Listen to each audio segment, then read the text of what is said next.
It's funny, the things you notice in a moment of sheer heart-stopping terror. Right now, as I stand at this podium, staring out at a sea of expectant faces, I'm not focused on my mother's brittle smile or my brother's self-congratulatory posture. I'm noticing the way the stage light catches the dust motes dancing in the air, turning them into a swirling galaxy of tiny, insignificant nothings. That's what I felt like for most of my life in this family. A speck of dust, unseen, easily brushed aside, only noticeable when the light hits just right, or in this case, just wrong. The ballroom is beautiful, of course. My mother, Eleanor, has impeccable taste when it comes to appearances. Ivory linens, towering floral arrangements of lilies and white roses, a string quartet playing something elegant and forgettable in the corner. It's all part of the grand performance. Tonight's show is titled A Celebration of Miracles, a fundraiser to honor the anonymous hero who saved my father's life. My father, Richard, is sitting at the head table, looking regal and renewed. The kidney of a stranger is nestled inside him, filtering his blood, giving him a future. He's laughing, a deep, rumbling sound I haven't heard in years. He catches my eye and gives me a small, dismissive nod. It's the kind of acknowledgement you give a waiter who has just filled your water glass.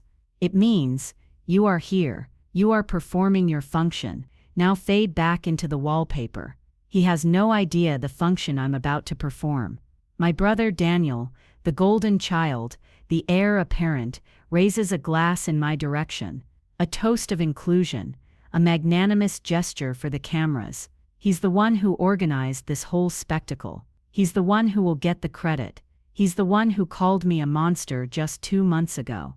My mother dabs at her eyes with a silk handkerchief, playing the part of the grateful, emotional matriarch to perfection. They are the perfect family, basking in the warmth of a miracle.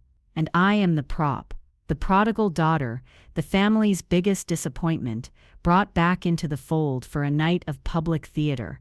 They asked me to give a speech, to talk about the importance of family and second chances. Oh, I'll give a speech about family. All right. I'll give them the performance of a lifetime. My hands are surprisingly steady on the smooth wood of the lectern. My heart isn't pounding. My breath isn't catching in my throat. There's just a profound, unnerving calm. It's the same calm I felt 2 months ago, standing in a cold, sterile clinic, holding a piece of paper that felt like a death sentence and a declaration of war all at once. It's the calm of a decision made, a decision that started with a phone call that almost broke me. It was a Tuesday. I remember because I was carefully restoring the gilding on a 17th century Florentine frame, a delicate process that required absolute focus. My phone buzzed, and I ignored it. It buzzed again, and again. Finally, I sighed, put down my finest squirrel hair brush, and answered. It was my mother. We hadn't spoken in 6 months, not since the last disastrous Christmas where my father had made a toast to Daniel's new, wildly impractical sports car, and then pointedly stared at me when he said, "And to those who make smart life choices." Eliza, Eleanor's voice was thin, reedy, stripped of its usual condescending warmth. "It's your father. He's in renal failure. Both his kidneys are gone." I felt a strange, hollow space open up in my chest. It wasn't grief. It wasn't shock. It was nothing. A void. For a moment, I thought the line had gone dead. "Eliza, did you hear me?" she snapped, her voice cracking. "He needs a transplant. Immediately. The waiting list is years long. He doesn't have years." "I'm sorry to hear that," I said. The words automated, professional, the same tone I used with clients.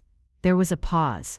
I could hear her taking a breath, girding herself for the real purpose of the call. "The doctors want to test the family. For a match." "Daniel isn't a match. I'm not a match."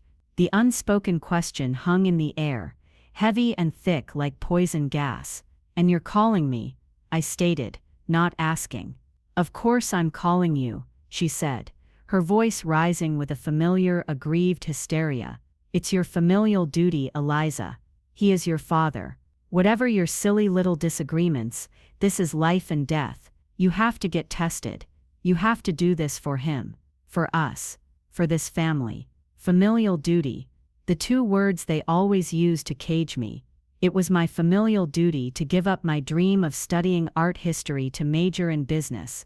It was my familial duty to co-sign a loan for Daniel's first failed business venture, a debt I was still paying off.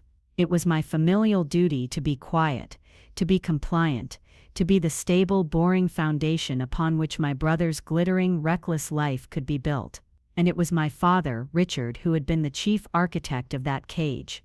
The same man who 3 years ago had stood in his mahogany-paneled study, his face a mask of cold fury, and told me, "You are the family's biggest disappointment.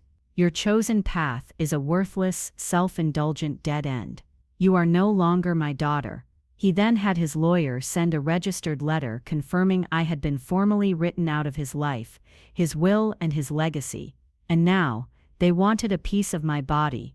They wanted my kidney. The irony was so bitter it tasted like acid at the back of my throat. They had carved me out of the family, but now they wanted to carve a part of me out to put back in. "I'll think about it," I said, my voice dangerously quiet. "Think about it," she shrieked. "There's nothing to think about. Your father is dying." And with that I hung up. I stood there in my quiet studio, the smell of turpentine and old wood in the air, and I looked at my hands. These hands that my father called idle and useless. These hands that could restore beauty to things that were broken. And I knew, with a certainty that chilled me to the bone, that this was a problem I couldn't fix with a delicate brush and a steady hand.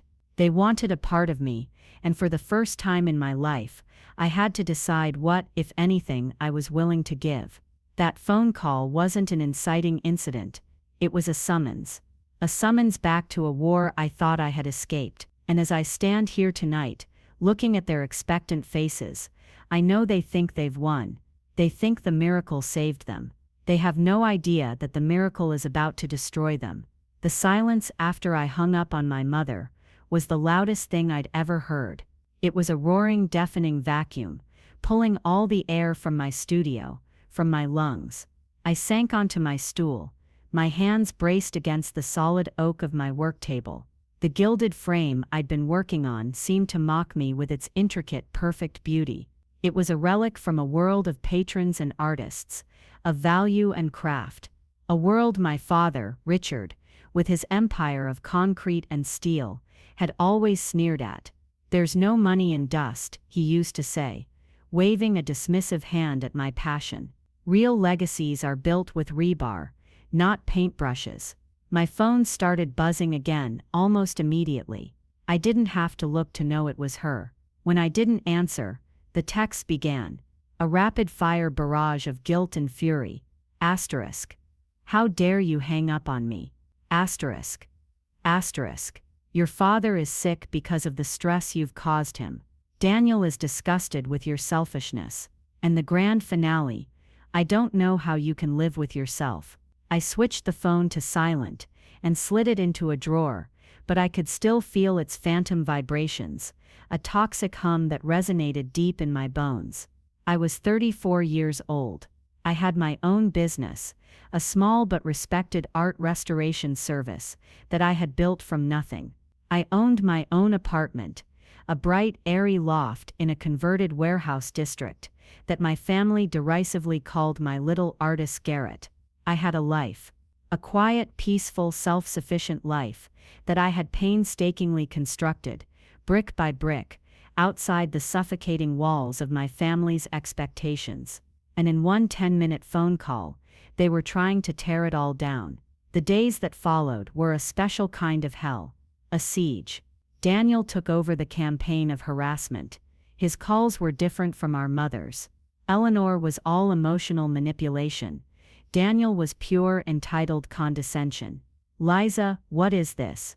He'd started one call, not even bothering with a hello. "Mom said you're thinking about it. Are you serious? Dad needs a kidney.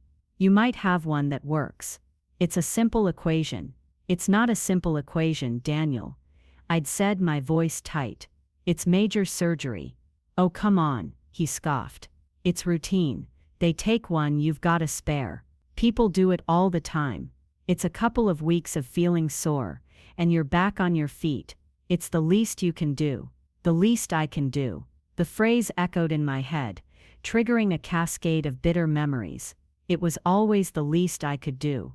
The least I could do was let Daniel borrow my car for a weekend, only to get it back with a new dent and an empty gas tank. The least I could do was loan him $5,000 for his crypto trading phase, money I never saw again.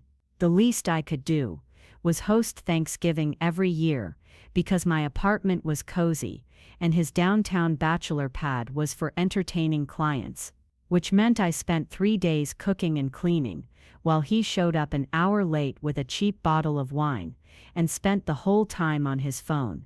One memory surfaced with painful clarity.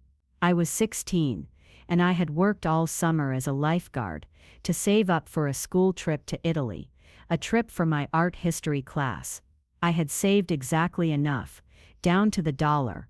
2 weeks before the final payment was due, Daniel, then 18, wrecked his first car, a gift from our father.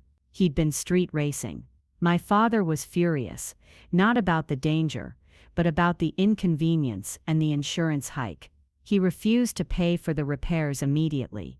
So Daniel came to me, his eyes wide, his voice a practiced, pleading whisper. He needed the money for the repair, just for a few weeks until Dad caved. He swore he'd pay me back. It was, he'd said, the least I could do to help him out of a jam. I gave him the money, all of it. I believed him. My father, of course, paid for the repairs a week later. But when I asked Daniel for my money back, he just laughed. Oh, that? Dad took care of it. Consider it your contribution to the family crisis fund. When I went to my parents, my father looked at me with that familiar, weary disappointment. Eliza, it's just money. Daniel was in trouble. Family helps family. You need to learn not to be so transactional. I missed the trip to Italy. Daniel went to Cancun with his friends for spring break 2 months later. That was the family I was dealing with. A family where my sacrifices were expected, and his transgressions were excused. He was the golden child, the investment. I was the utility, the infrastructure. And now the utility was being called upon to provide a spare part for the CEO. The pressure campaign escalated. My mother started leaving long, tearful voicemails, recounting my father's medical updates in excruciating detail, always ending with a pointed, "If only someone could help." It was psychological warfare, designed to grind me down, to make me feel so monstrously guilty that I would have no choice but to surrender. I needed an outside perspective. I called my best friend, Chloe. Chloe wasn't just my friend. She was a bulldog of a litigator who had seen me through the absolute worst of my family drama, including the legal fallout from my disinheritance. She was the one who had read the letter from my father's lawyer and said, "Good, he just handed you your walking papers. Now you can finally be free." I met her at a small dark bar near her office. I laid out the whole story, the phone calls, the texts, the voicemails. I told her about the familial duty. When I finished, she just stared at me, swirling the ice in her whiskey. "Let me get this straight," she said, her voice dangerously low. "The man who publicly and legally disowned you, who told you that you were a fundamental disappointment as a human being, now wants you to undergo major invasive surgery, to donate an organ so he can live. That about sums it up," I mumbled, staring at the condensation on my water glass. "And your mother and brother are calling you selfish for not immediately agreeing to have yourself filleted like a fish for him." I nodded. Chloe let out a short, sharp, humorless laugh. "Wow, the audacity is almost impressive. It's like a masterclass in narcissistic manipulation." She leaned forward, her eyes pinning me. "Eliza, you owe that man nothing. Do you hear me? Not your time, not your forgiveness, and certainly not a single vital piece of your body. Your familial duty ended the moment he put his signature on that letter. That was a contract. He terminated it. He doesn't get to retroactively invoke a clause that benefits him now that his life is on the line.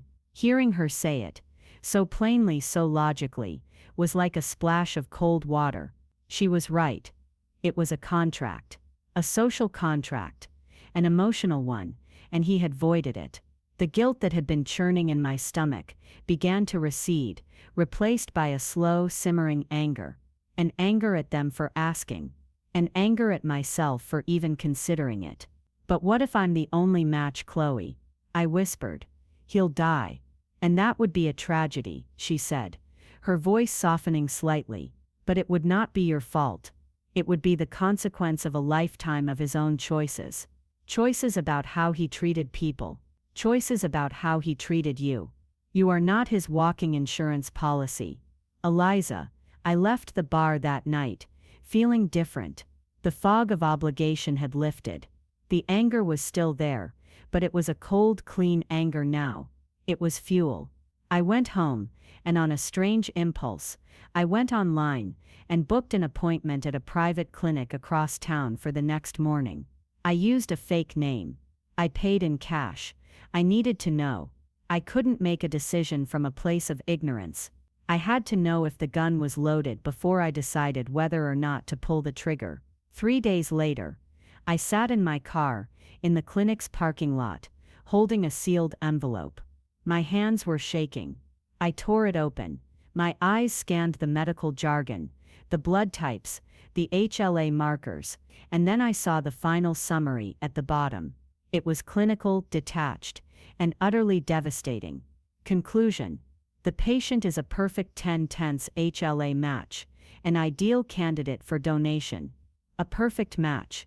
I felt a wave of nausea, so intense I had to grip the steering wheel to steady myself. It wasn't relief. It wasn't a sign from the universe. It felt like a curse. It felt like the final cruel joke in a long cosmic prank. The one person on earth he had discarded as worthless was the one person who held the perfect key to his survival. I laughed.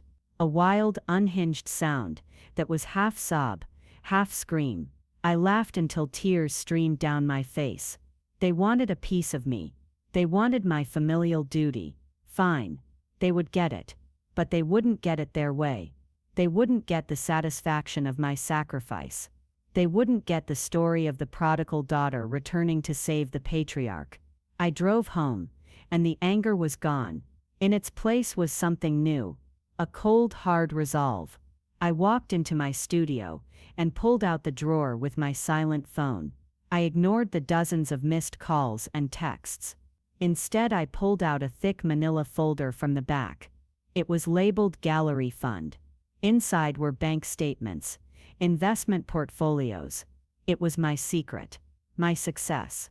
For years, alongside my regular restoration work, I had been discreetly buying and selling antique frames, a niche market my father would never have understood.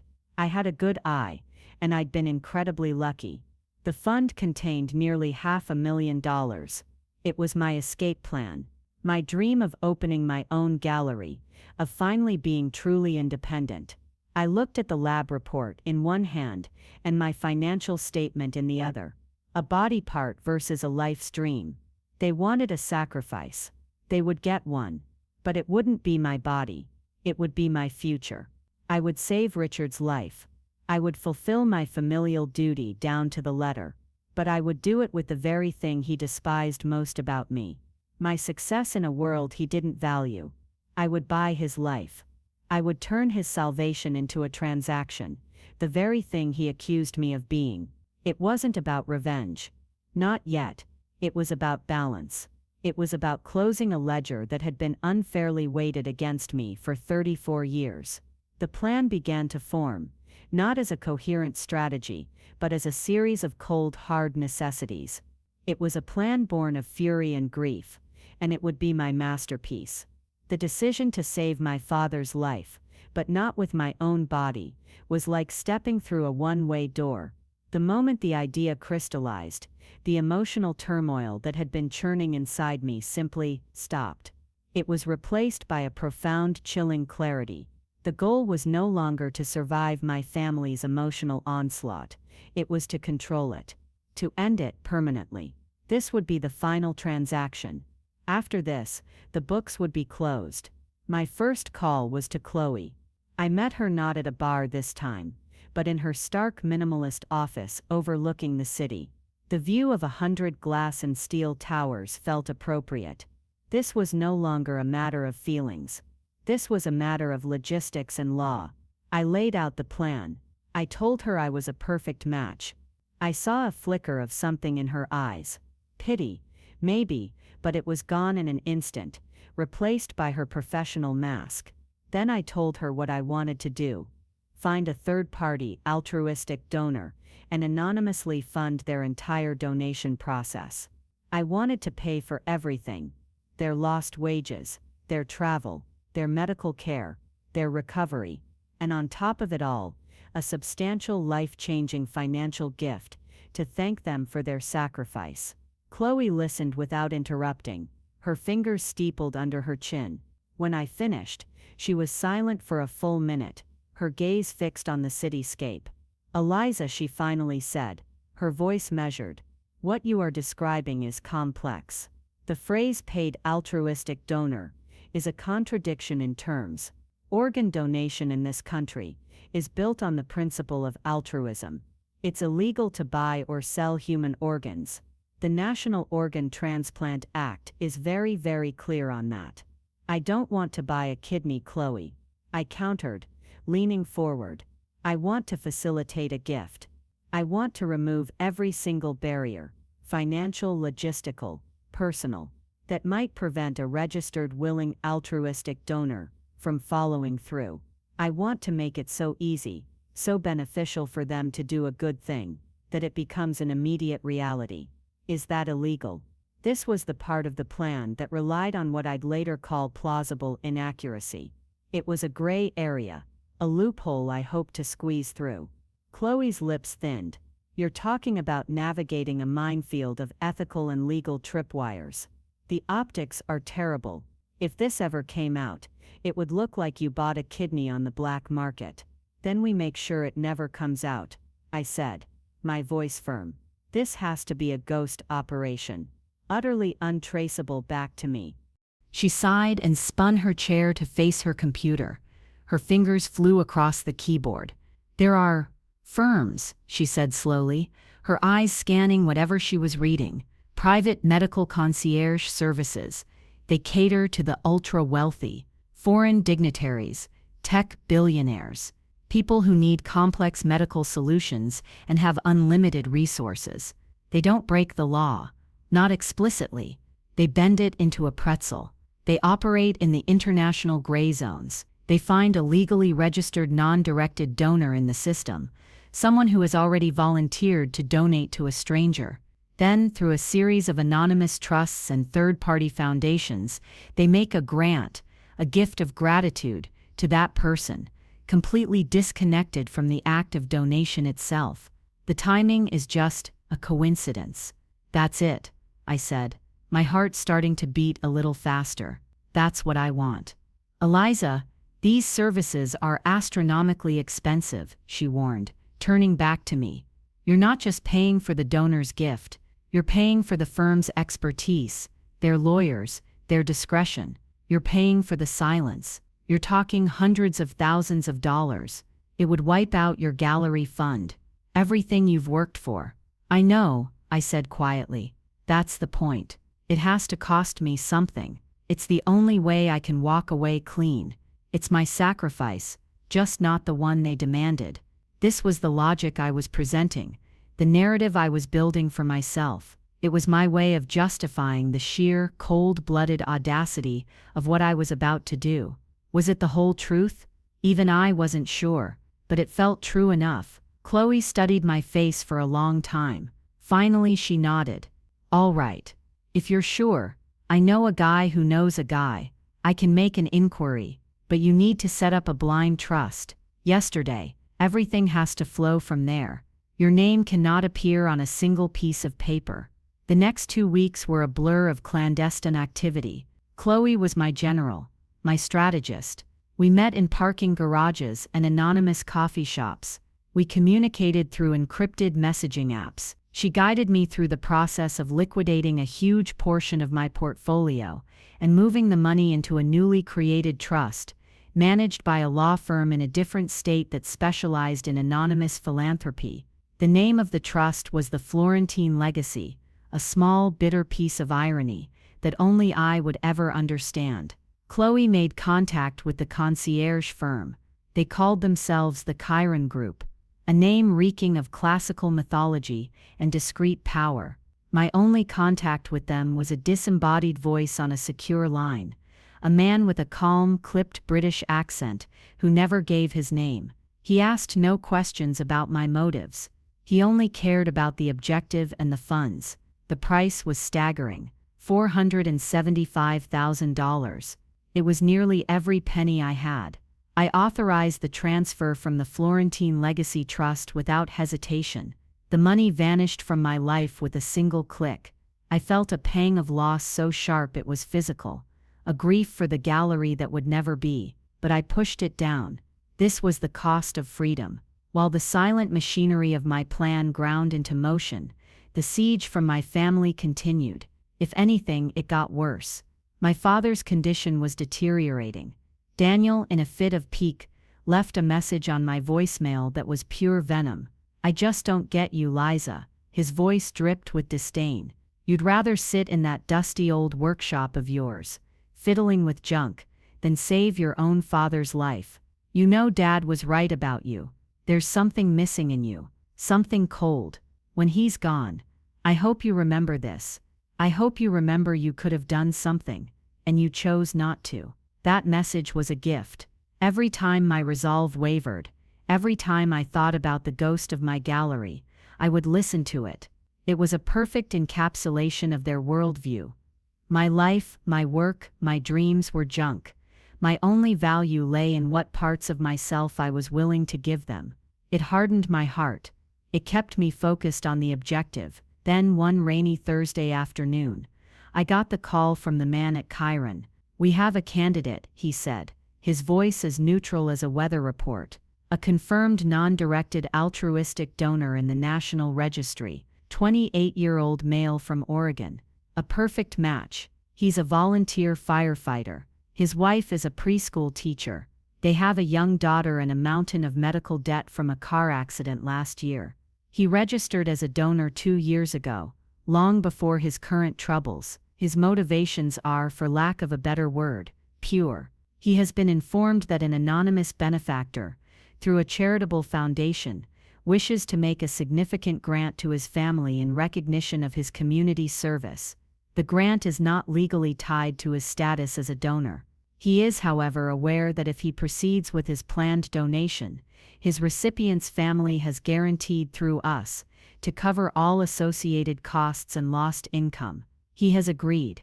The process can begin as soon as the funds are verified." "They're verified," I said, my voice hoarse. "Excellent," the voice replied. "Chiron will handle the rest. We will make the official notification to the National Transplant Network. From your family's perspective, a miracle has just occurred. A 1 in a million stranger has appeared out of nowhere. You will hear nothing further from us. We recommend you do not attempt to contact us again." The line went dead. I sat there in the silence, the rain lashing against my window. It was done. The gears were turning. A man I would never meet was about to save my father's life. A man whose own life I was about to change forever, with money my father would have considered a pittance, the cost of a bad real estate deal. I had purchased a miracle. I had paid for my familial duty in full. A cold satisfaction settled over me. It wasn't happiness. It wasn't relief. It was the quiet, grim pleasure of a long and complicated equation finally being solved. Now all I had to do was wait for the fallout. The call came 2 days later. It wasn't from my mother or my brother.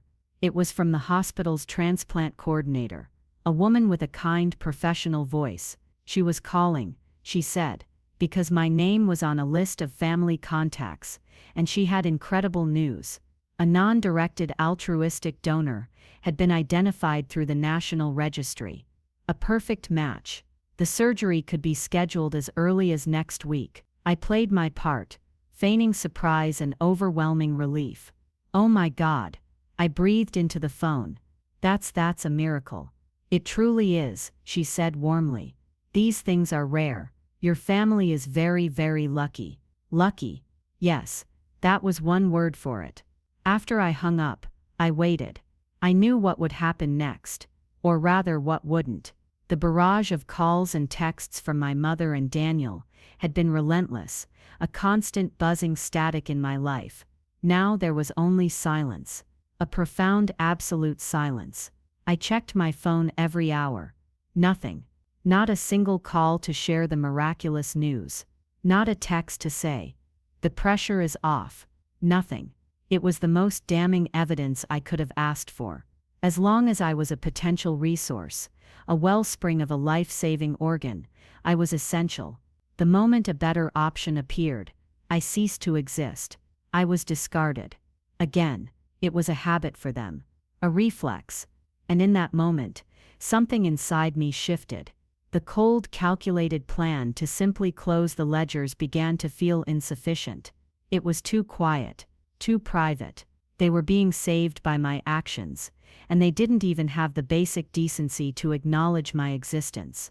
The seed of an idea, something far more public and far more devastating, began to take root. It wasn't about revenge, until it was. The next week was surreal. I followed the progress from a distance, like a ghost watching a play. I knew the date of the surgery. I imagined my father being prepped, my mother and Daniel pacing in the waiting room, wringing their hands, praying for the selfless stranger who was giving my father a second chance. I pictured the donor, the volunteer firefighter from Oregon, being wheeled into an operating room, giving a piece of himself to a man he would never know, unaware that his family's future was being secured by the very daughter that man had cast aside. The whole situation was a web of secrets and ironies, and I was the spider at its center. The surgery was a success. I learned this not from my family, but from a brief, encrypted text from a number I didn't recognize, which I knew was the final sign-off from the Chiron group. It simply said, "Procedure successful. Both parties in recovery. Transaction complete." Transaction complete. That's what it was. I had purchased my father's life and my own freedom. In the days that followed, the family's narrative of the miracle began to solidify. My brother Daniel, ever the opportunist, saw a story he could leverage. He contacted the local news. The headline read, "Local real estate mogul saved by miracle stranger in 1 in a million match." The article was nauseating. It quoted my mother extensively, her words dripping with manufactured piety. "We are just so humbled by the sheer goodness in the world," she said, "that a perfect stranger would make such a sacrifice. It has restored our faith in humanity." Daniel was quoted as well. "We don't know who this angel on earth is, but we want to find a way to honor them. This person is a true hero." There was no mention of me. Not a single word. It was as if I had been airbrushed out of the family history, a historical revision worthy of a totalitarian state. They had their perfect story, their neat, tidy miracle. They didn't need the messy, inconvenient daughter anymore. The silent takeover was complete. I had saved him, and in doing so I had made myself completely invisible to them. I moved through my days in a strange haze. I worked on my frames. I paid my bills. I drank tea in the morning.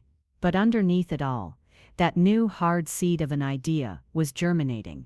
They had built a stage, and were putting on a beautiful play about grace and miracles. They had no idea I was backstage, rewriting the final act. Then came the master stroke of their arrogance. Daniel announced the fundraiser, the celebration of miracles. It was to be a grand black tie affair at the most exclusive hotel in the city. The stated goal was to raise money for a national organ donation charity, a noble cause that was really just a pretext for a massive public display of their own good fortune. It was a party for them, masquerading as philanthropy, and then I got the invitation, a thick, cream-colored cardstock with embossed gold lettering. My name, Eliza, was written in perfect calligraphy.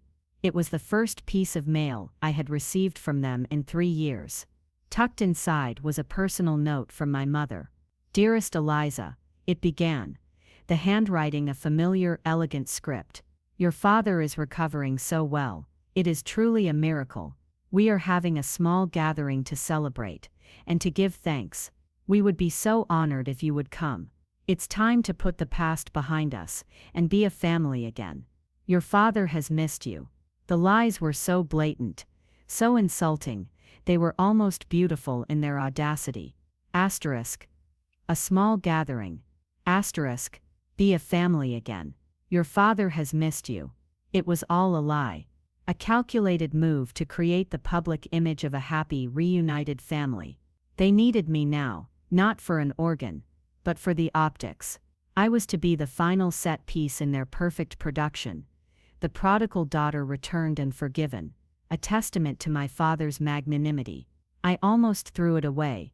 I almost burned the invitation, and let them have their hollow victory.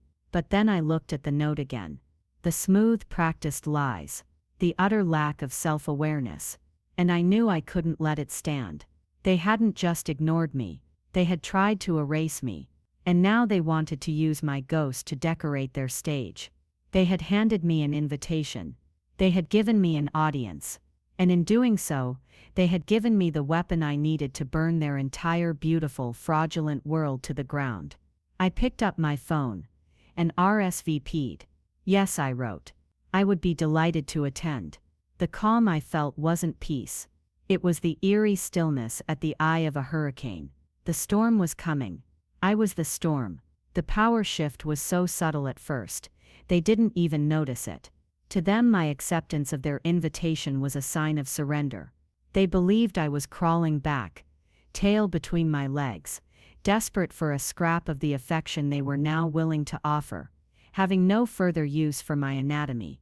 The family, a unit from which I had been exiled, was now actively pulling me back in, but only on their terms and for their purposes. This was their first, and most critical, miscalculation. In the week leading up to the fundraiser, the family's exodus from my life reversed with sickening speed. Suddenly, my phone was buzzing again. But this time, the tone was entirely different. It was no longer the desperate, demanding harassment of a family in crisis. It was the breezy, confident communication of a family planning a party. My mother, Eleanor, called to discuss what I should wear. "Something elegant, dear," she'd chirped. "Not your usual artistic clothes. We need to present a united front, show everyone that we're whole again." The subtext was clear. My identity was an embarrassment that needed to be concealed behind a facade of respectability for her benefit. I simply said, "Of course, Mother," in a tone of meek compliance that seemed to delight her. Daniel called too, full of magnanimous, brotherly bonhomie. "Liza, great news," he boomed. "I've arranged for you to say a few words at the event. Just something short and sweet. You know, about how grateful we all are for this miracle, and how wonderful it is for the family to be back together. It'll be great for Dad to see you up there supporting him." They weren't asking me. They were telling me I was being assigned a role. Given my lines, I was to be the living embodiment of their forgiveness, the proof of their grace. They were so blinded by their own narrative, the story of the benevolent family, welcoming back the wayward child, that they couldn't see the trap they were setting for themselves. They were building the gallows, choosing the rope, and handing me the hood, assuming it was for me. "I'd be honored, Daniel," I'd replied, my voice a perfect study in gentle gratitude. The ease with which the lies slipped out surprised me. It seemed that in this family, deception was a mother tongue I had never forgotten how to speak. The final, most galling piece of manipulation came 2 days before the event. A delivery arrived at my studio. It was a large, flat box from a high-end designer boutique. Inside was a dress, an elegant, tasteful, and excruciatingly boring sheath of navy blue silk. It was the kind of dress a corporate lawyer's wife wears to a charity auction. It was a uniform. It was everything I was not. The attached card was from my mother. Thought this would be perfect for the big night. Can't wait to see you in it. Love, Mom. She was dressing her doll for the party. She was ensuring I would fit seamlessly into the backdrop of their perfect family portrait. The arrogance was breathtaking. The assumption that I would simply put on the costume they had chosen for me and play my part. I hung the dress in my closet. I had no intention of wearing it. The night of the fundraiser, I got ready with a strange sense of detachment. I wasn't dressing for them. I was putting on armor. I chose a simple, severe black dress. It was elegant but stark. It made no statement other than sobriety and seriousness. I did my makeup myself, clean and minimal. I was not a celebration. I was a reckoning. When I arrived at the hotel, the ballroom was already packed. It was a glittering affair, a who's who of the city's business and social elite. Daniel, looking preposterously pleased with himself in a tailored tuxedo, met me at the door. His eyes scanned my black dress, a flicker of disapproval crossing his face, before being replaced by his practiced, charming smile. "Liza, you look nice," he said. The word nice is landing with the enthusiasm of a tax audit. A little funereal, maybe, but nice. "Come on, Mom and Dad are waiting." He led me to the head table, a royal court holding session. My father, Richard, looked better than I had seen him in a decade. The color had returned to his face. He was holding a glass of champagne, laughing with some business associate. He saw me approaching, and his smile tightened almost imperceptibly. "Eliza," he said, his voice holding a tone of strained cordiality. "Good of you to come." There was no warmth, no gratitude. It was the greeting of a king to a lesser noble, who had been summoned to court. My mother stood and enveloped me in a cloud of expensive perfume, her embrace as cold and stiff as marble. "Oh darling, you're here," she whispered, her cheek brushing mine. Then her voice dropped, a blade wrapped in silk. "I see you didn't wear the dress I sent. This is a choice." "It felt more appropriate," I said calmly, meeting her gaze. Before she could respond, Daniel clapped his hands together, drawing the attention of the table. "All right, everyone. The program is about to start. I'll be kicking things off, then we'll hear from Mom, and then the main event. A few words from my sister Eliza, to welcome Dad back, and thank this amazing community." He was framing my speech as the climax of their story. He was placing me center stage, turning the spotlight on me, and handing me the microphone. The sheer, unadulterated hubris of it was a thing of terrible beauty. They truly believed they had complete control. They believed my spirit was so thoroughly broken that I would stand up and meekly recite the script of my own humiliation, thanking them for the privilege. The power had already shifted. They just couldn't feel the ground crumbling beneath their feet. I smiled. A small, genuine smile. For the first time that night, the performance was about to begin. The moment had finally come. Daniel, my golden boy brother, stood at the podium, basking in the warm glow of the stage lights and the adulation of the crowd.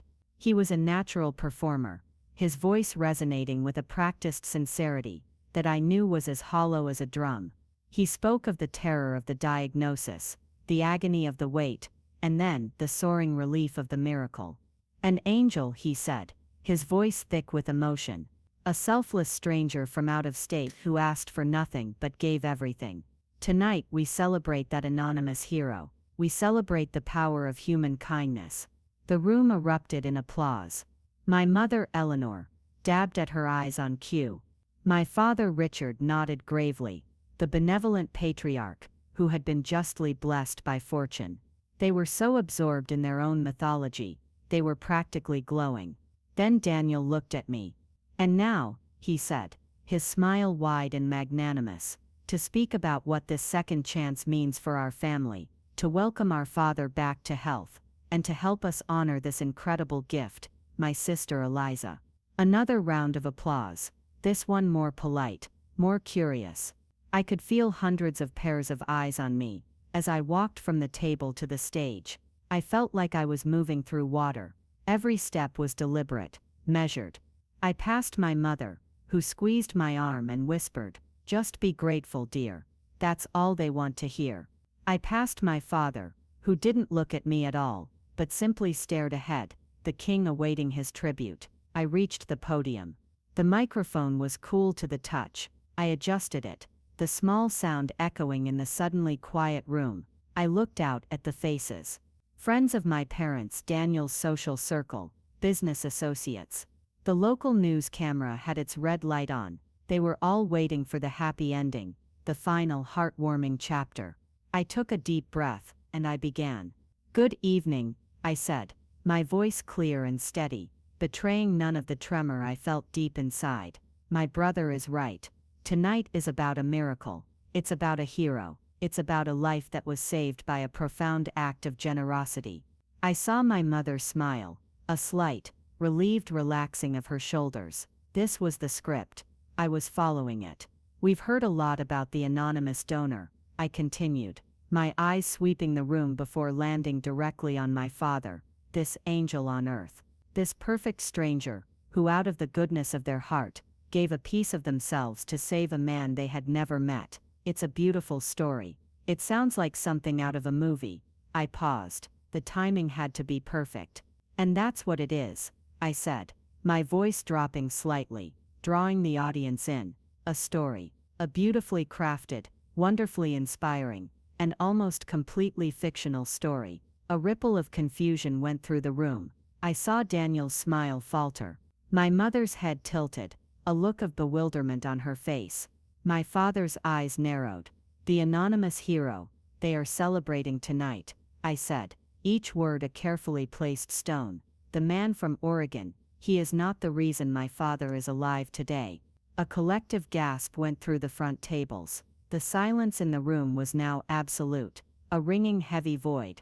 "There was no 1 in a million miracle," I stated, my voice gaining strength. "There was no fateful intervention from a benevolent stranger. My father's life was saved by a plan, a cold, hard logistical plan, executed with the utmost precision." I let that sink in. I could see the panic starting to bloom on Daniel's face. My mother was shaking her head, as if to ward off my words. "You see," I said, my gaze unwavering from my father's, "the family was tested, and there was a match. A perfect match. Me." The shock in the room was palpable now. It was a physical thing, a change in the atmospheric pressure. I saw my father flinch, as if I had struck him. But I was faced with a dilemma. I went on, my voice resonating with a truth that was more powerful than any lie they could ever tell. "How do you give a piece of your own body to the man who just a few years ago stood in his study and told you that you were the family's biggest disappointment? The man who had his lawyer formally disown you, write you out of his will, and excise you from his life like a tumor." I saw Eleanor's hand fly to her mouth. Daniel looked like he was going to be sick. The news camera zoomed in on my face. "My family came to me, demanding I fulfill my familial duty. They wanted my kidney, but they didn't want me. They didn't want the daughter who chose art over real estate. They didn't want the disappointment. They just wanted a spare part." I leaned into the microphone. "So I made a choice. I would fulfill my duty, but I would do it on my own terms. I would not give them the satisfaction of my physical sacrifice. Instead, I gave them a sacrifice of a different kind." I turned my head and looked directly at the back of the room, where my friend Chloe was standing, a small, fierce smile on her face. "I took my life savings," I announced to the stunned room. "The money I had earned from my worthless, self-indulgent business. The money I had set aside to build my own future, to open my own gallery, and I used it to anonymously hire a private medical concierge firm, a firm that located a willing registered altruistic donor, a firm that arranged for me to pay for that donor's lost wages, his travel, his recovery, and to give him a financial gift so substantial it would secure his family's future. I didn't just find the donor, I bought the miracle. I paid for it, in full." I looked back at my father. His face was ashen. The look in his eyes was no longer anger or disappointment. It was a horrified, dawning comprehension. He was alive because of the money he had always scorned earned by the daughter he had thrown away. "I didn't do it out of love," I said, my voice dropping to an almost whisper, yet carrying to every corner of the silent ballroom. "I didn't do it out of forgiveness. I did it to settle a debt, a biological debt. He gave me life, and so I gave him his. The ledger is now clear. My duty is fulfilled. We are, finally and irrevocably, even." I took a step back from the podium. The charade was over. The beautiful story was in ashes. In its place was the raw, ugly, and undeniable truth. I hadn't just saved his life. I had taken his narrative, his legacy of the blessed patriarch, and I had shattered it in front of the whole world. The vindication was not triumphant. It was cold, clean, and absolute. I walked off that stage, not looking back at the wreckage of my family. I didn't need to. The silence they had left me in for years was now their own, a suffocating blanket of public shame. Chloe was waiting for me by the exit, her car already pulled around. She simply opened the passenger door, and I got in. As we drove away from the hotel, I didn't look back. There was nothing left to see. The transaction was at long last complete. The aftermath was exactly what you would expect. The fundraiser imploded. The local news story wasn't about a miracle anymore. It was about the city's most shocking family drama. My speech, which someone had recorded on their phone, went viral in our community. The narrative was no longer mine versus theirs. It was a public record. The beautiful facade of the perfect family had been stripped away, revealing the rotten, toxic foundation beneath. My father had to live with his new kidney, a constant physical reminder that his life was a purchase, a transaction made by the daughter he had deemed worthless. He had to live with the knowledge that it wasn't a gift of love, but the settling of an account. From what I heard through the city's relentless gossip mill, he became a recluse. The grand imperial patriarch was broken, not by his illness, but by the truth. He had the organ, but he had lost his honor, his pride, and the carefully constructed myth of his own magnanimity. My mother, Eleanor, faced a social exile she could have never imagined. Her friends, the wives of other powerful men, treated her with a mixture of pity and morbid curiosity. Her world, built on appearances and status, had crumbled. She had orchestrated the play, and it had ended with the audience throwing rotten fruit at the stage. And Daniel, my golden boy brother, who saw the world as a series of opportunities to be exploited, was publicly humiliated. His attempt to leverage our family's miracle for social capital had backfired spectacularly. He was no longer seen as a charming heir, but as a foolish, entitled boy who had been played by the quiet, overlooked sister he had so casually dismissed. The celebration of miracles became a punchline in business circles. I didn't revel in their destruction. I simply observed it from a distance, with the same detached clarity I felt when I first made the decision. Their downfall wasn't my ultimate goal. My goal was freedom. Their public humiliation was simply a consequence, the natural, unavoidable result of their own actions. They had built their house on a foundation of lies and manipulation, and I had simply held up a mirror. The house fell down all on its own. As for me, my life became quiet. The $500,000, my gallery fund, my dream was gone. I grieved for it, for the future I had planned. But the grief was clean, uncomplicated. It was the grief of a choice made, not a future stolen, and in its place was something I hadn't realized I'd been missing so profoundly: the constant, low-grade hum of anxiety that had been the background noise of my entire life was gone. The phone didn't ring with demands or manipulations. There were no holidays to dread, no family events to navigate like a minefield. The silence I was left with was not the silence of punishment. It was the silence of liberation. I kept my little restoration studio. I took on smaller projects. I found joy again in the delicate work of my hands, in bringing beauty back to things the world had forgotten. I started saving again, slowly, patiently. The dream of the gallery wasn't dead, just deferred. It would be smaller, perhaps, but it would be built on a foundation of true independence, free from the ghosts of my past. So now I stand here, not in a ballroom, but in my own quiet space, speaking to you, and I have to ask myself the question that I know many of you are probably thinking: was it revenge? Or was it justice? Maybe it was both. Or maybe it was neither. They demanded a part of my body as proof of my love and loyalty, a loyalty they had never shown me, a love they had never given unconditionally. They wanted to consume my life to extend their own. I refused. Instead, I gave them a part of my success, the very success they had always mocked, as proof of my freedom. I used the tools of their world, money, power, transactions, to buy my way out of their emotional prison. Family is a complicated thing.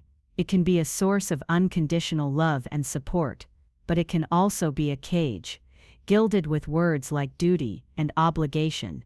My family saw duty as a one-way street, flowing from me to them. I just rerouted the traffic. I fulfilled my duty, but I did it in a way that severed the connection forever. It was a surgical strike, as clean and precise as the one the surgeon performed on my father. He removed a diseased organ. I removed a toxic relationship. So I'll ask you, what would you have done? When the people who are supposed to love you the most see you only as a resource to be used, where does duty end and self-preservation begin? Was my choice cold and calculating? Absolutely. But it was a calculation I had to make to save myself. I couldn't let them take one more piece of me. Not one. Thank you for listening to my story. If you've ever felt trapped or taken for granted by the people who should have valued you most, I hope you find the strength to draw your own lines and define your own worth. Please, share your own stories in the comments below. I think we can all learn something from each other, and if you found this story compelling, please like and subscribe for more content. It truly does help. Thank you.